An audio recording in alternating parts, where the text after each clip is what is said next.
Caso Deus se revelasse como o eminente Criador, ou falasse ao mundo como autoridade inquestionável, os seres humanos perderiam seu livre-arbítrio nesse mesmo instante. Eles não poderiam deixar de ser impedidos à sua glória manifestada.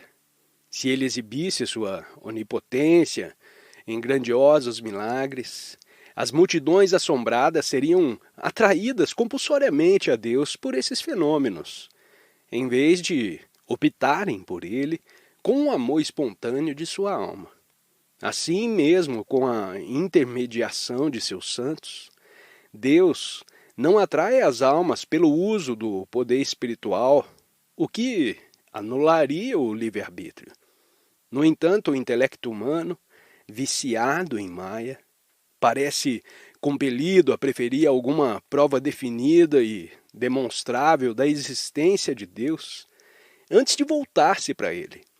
Em cega arrogância, repetidas vezes, desafiando seu Criador, a que lhe dê provas através de sinais e milagres.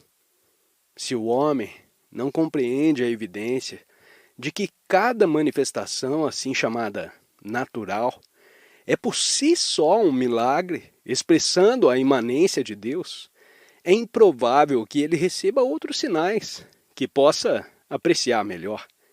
É fácil crer quando os sentidos são agraciados com fenômenos espirituais inteligíveis. Nesse caso, nenhum esforço é necessário para trazer à tona a fé latente na alma. Jesus referiu-se a esse fato nas palavras que dirigiu a Tomé. Porque me viste, Tomé, creste. Bem-aventurados os que não viram e creram. Aquele que verdadeiramente deseja a Deus não se sente inclinado aos poderes e milagres. É da natureza do Senhor revelar-se silenciosa e sutilmente, apenas em raras ocasiões, de modo explícito, aos devotos que anseiam por nada mais do que o Criador. No momento propício, diante de pessoas que têm a possibilidade de despertar espiritualmente, Deus permite a seus santos que manifestem feitos extraordinários, mas nunca para satisfazer a curiosidade vã.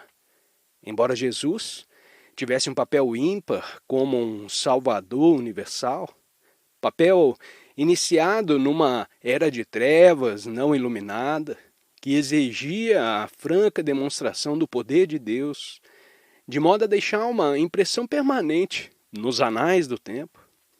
Ele, no entanto, recusou-se frequentemente a exibir sinais e milagres extraordinários para provar sua divindade e a presença de Deus. Jesus realizou seus milagres de curar, ressuscitar os mortos, caminhar sobre o mar, para o benefício daqueles que expressavam uma fé sincera, estritamente sob a orientação e permissão divinas.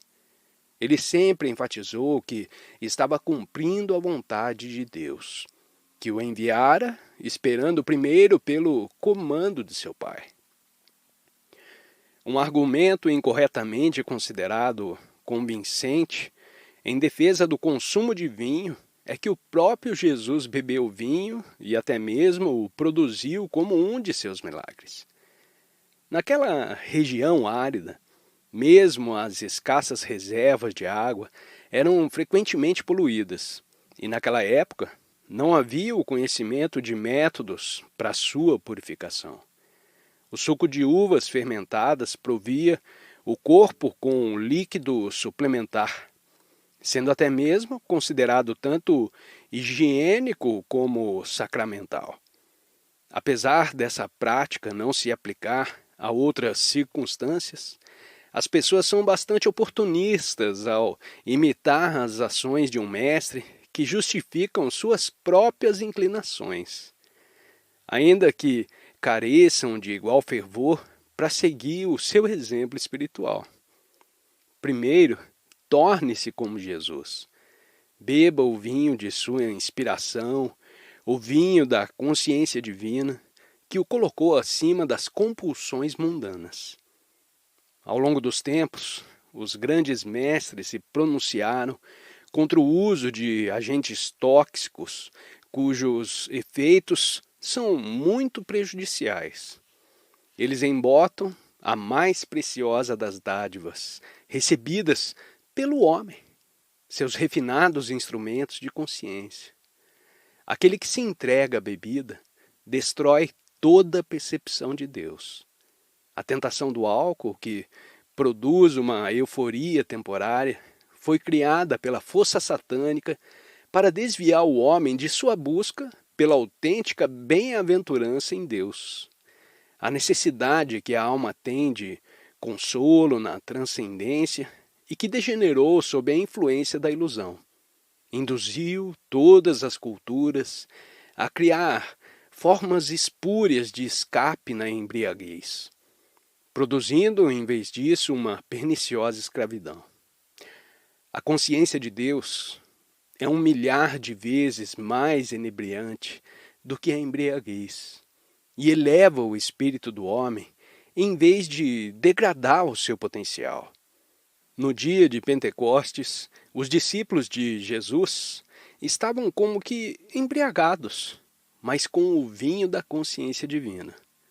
Alguém que esteja inebriado de Deus não precisa de nenhum outro paliativo para o alívio de qualquer infortúnio que lhe aconteça.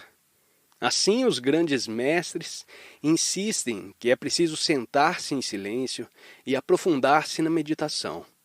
Após acalmar os obstinados pensamentos inquietos, o devoto descobre que sua taça transborda com um divino elixir estático de alegria.